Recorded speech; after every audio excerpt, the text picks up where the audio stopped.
उपस्थित हुए। भाइयों, हमारे बंसिंग बाबा ने एक सपना देखा था, एक छोटा सा बरगद का पेड़ लगाया था कि सपने उन्हीं के साकार होते हैं जिनके सपनों में जान होती है। हौसलों से कुछ नहीं होता, पंखों से उड़ान होती है। तो इसी प्रकार से हमारे बाबा ने एक सपना देखा था और उस सपने को आज साकार होते हुए हमारे कालू सिंह बाबा ने पूरा किया है। भाइयों, एक कबीर जी का मैं ज्यादा यहाँ समय न लेते हुए कबीर जी का एक दोहा कहूंगा कि कबीरा जब हम पैदा हुए जग हंसे हम रोए, ऐसी करनी कर चलो कि हम हंसे जग रोए। जिस दिन इस संसार से हम जाएंगे तो हमें याद करके कोई रोए, वही हमारा मनुष्य जीवन साकार होगा।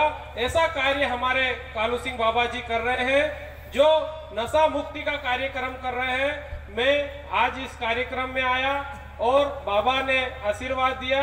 आप सभी लोगों ने 2 मिनट मुझे धैर्य पूर्वक सुना। मैं आप सभी को हृदय से प्रणाम करता हूं, नमन करता हूं।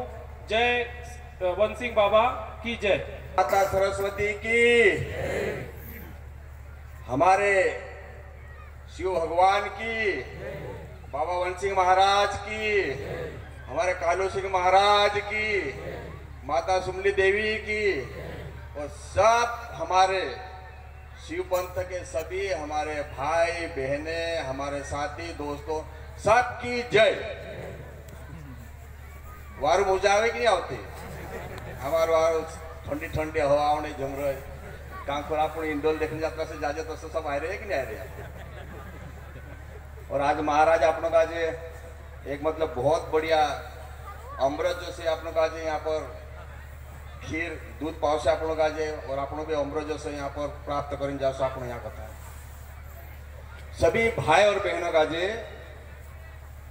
मैं थोड़ी सी बात दिखाने करी। महाराज धंधाड़ा मारा पोछल पड़ रही हूँ, तुम्हें थोड़ी बात दिखाड़ी 5-10 मिनट लिए ज्यादा नहीं लो। एक दहाड़ो माता लक्ष्मी जी माता पार्वती घर गए और कहने लगे कि बहन कल हमारा घर उद्घाटन से तो उसका जावनो पड़से और पूरा परिवार से आवनो पड़से, एकली धुनिया होती है। अब शंकर भगवान तो बेरागे ठेरी चुते बापुड़ पहाड़ में रोने वालों छे चो तो पार्वती का जगह कि तू तो जा, मैं तो नहीं आओ, मैं कहा इनका फालतू इनका लफड़ा पड़ने फालतू में। अब लक्ष्मी माता घरण प्रवेश में माता पार्वती गई और माता पार्वती लक्ष्मी माता घर का जो देखी तो बिल्कुल चकरा गई कि काय उसे महल बन लो छे से। फिर जाओ भाई, ओ भाई क्या कर रहे हैं भाई तुम लोग, आराम से बैठ जाओ भी आराम से। महाराज आप लोग को बहुत अच्छा कथा सुनाएंगे। हमारे बलवाड़ी वाले महाराज भी आयल के अंदर, ये भी आप लोग आज वार कथा संभलाओ से भाई, इतनी बार बोल जाओ। तो बहुत बढ़िया विधि विधान से पूजा पाठ करी और घर प्रवेश हो। बाद में पार्वती माता अपने घर आ गए और घर आवे कहने लगे शंकर भगवान के बहुत बढ़िया महल बने, आप लोग आज बस महल बनाओ जैसे। अब शंकर भगवान तो आप बेरागी अपन आदिवासी मानसो तो आदिवासी जंगलों में रहने वालों, बोले कहाँ अपन फालतू ऐसे चक्कर में पड़ने, फालतू बिल्डिंगे बांधने, फालतू उधड़। अब बोले तो महिला ठहरी, एक महिला घर देखे तीसरी महिला घर देखे तो लागे कि आप लोग जो घर बना आप जो वार लाग से।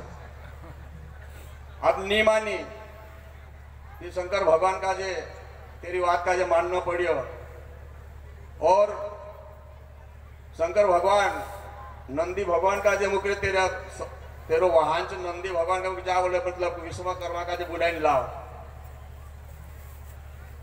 अब नंदी महाराज को ये विश्वकर्मा का जे बुलाई लाई और विश्वकर्मा का जे कहो कि ऐसा महल का नक्शा बनाओ कि हमको भी महल बनाना है, हमारी महारानी जी मतलब खुश हो जाए, देवी पार्वती जी खुश हो जाए। अब विश्वकर्मा जी ने पूरा महल बनाने के लिए पूरा उसका मैप नक्शा बनाया, इंजीनियर बनाया, उसे बनाया क्या उसे तो सब तीनों गाला में इंजीनियर नहीं आते, ये मतलब विश्वकर्मा तो ही बनाओ तुम तीनों गाला में हिमें ये सब इंजीनियर नौला नौला बन लाजे बन जाए कि हिमें जो बोले एक एक दो साल में भी तो तालाब भी हो जाए ने पुलिया भी गिर जाए, उसका काम करता उसने काम नहीं आता, वो तो बहुत अर्थ विधि विधान से काम करने वाला था। अब विश्वकर्मा आवीन तीना का जे बहुत विधि विधान से पूरा मतलब नक्शा बनावीन तेरे महल का जे बनाया, और महल का जे बनावीन गृह प्रवेश करना होता, तेरी पूजा पाठ करना होता। अब शंकर भगवान दुई शिष्य होता, शंकर भगवान दुई शिष्य, एक तो भगवान परशुराम और दूसरो महाज्ञानी रावण दशानंद। ये शंकर भगवान दुई शिष्य था, एक तो भगवान परशुराम और दूसरा रावण। तो भगवान शंकर ने कहे कि आपनो ते का काम कर जे, आपनो शिष्य छे रावण का जे बुलाओ, बड़ो वो तो ज्ञानी छे, तेरे बराबर कोई पंडित तो है ही नहीं, वही पूजा पाठ के कराव सो से। अब रावण का जे बुलावीन बढ़िया विधि विधान से तीना महलों ने पूजा पाठ कराया, और जब गृह प्रवेश करने अंदर गया तो रावण भी जब महल देखी चकराई गई। अब रावण का जे शंकर भगवान कहने लगे, पंडित जी तुमने बहुत विधि विधान से हमका जे घर गृह प्रवेश कराया, तुम दूसरा जी भी तो दक्षिणा का ये कहीं ना अपना पड़ से हसे। अब रावण कहे कि प्रभु अगर दक्षिणा देना है तो ये महलू ताप दे में इसका जे कहे। बोलो शंकर भगवान की, बोलो शंकर भगवान की। तो रावण जो महलो मांग ले तो तीना गाजे, तो अब वो तो बैरागी ठहरे, चलो पार्वती जी अपन तो बैरागी ठहरे, दे दो अपने शिष्य। तो महल रावण को देके वो चल दिया। वो जो सोने की लंका बनाई वो शंकर भगवान ने बनाए, और रावण को उन्होंने पूजा पाठ के दक्षिणा में उन्होंने दान दे दी। उन्होंने दूसरा शिष्य था उनका परशुराम जी, वो उनको अपनी धनुष दे दी उनको। ये दो उसके शिष्य थे। तो एक रोज परशुराम जी घूमते घूमते ऐसे पहाड़ों में रहने वाले सब हो रहे कि चलो यार तीर कमान बहुत मतलब वजन लग रही मेरे काजे, मैं चलो रावण मेरा दोस्त है, मैंने उसको देके चले जाऊंगा। मैंने कहा और वो तीर कमान जो धनुष थी वो धनुष देने के लिए रावण के घर गया। अब रावण के घर गया तो रावण और मंदोदरी उसकी जो पत्नी थी मंदोदरी करी, जो अपने मंदसौर जिले की रहने वाली थी, और मंदोदरी जो है विश्वकर्मा की लड़की है।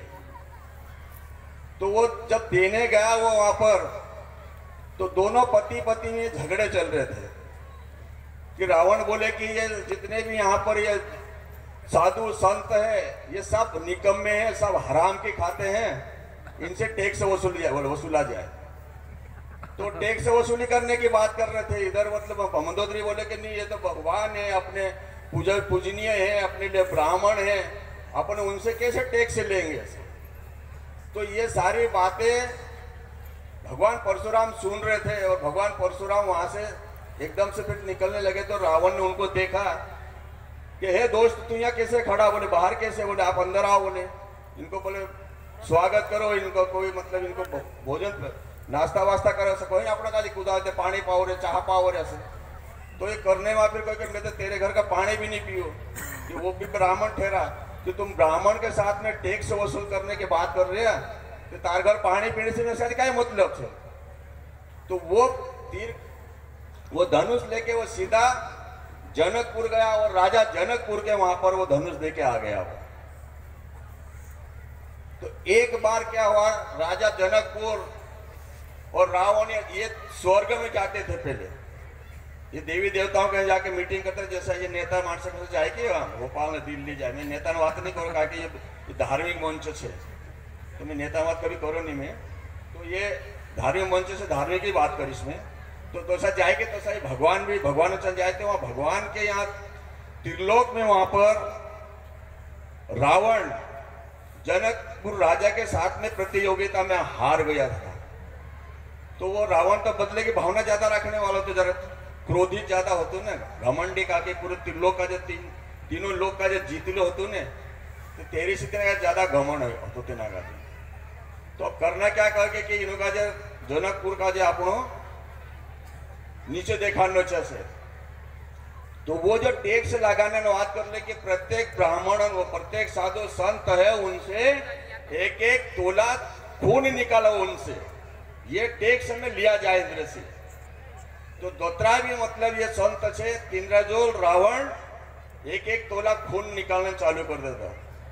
तो संत लोग और महर्षि लोग बोलने लगे कि ठीक रावण तेरा भी घड़ा भरने वाला है।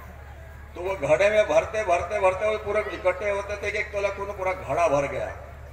तो रावण को ये मालूम था कि ये घड़ा जहां गाड़ेगा वहां अकाल हो जाएगा, वहां का मतलब राजा का मतलब पूरा हालत खराब हो जाएगी, वहां के पब्लिक त्रात्रा हो जाएगा।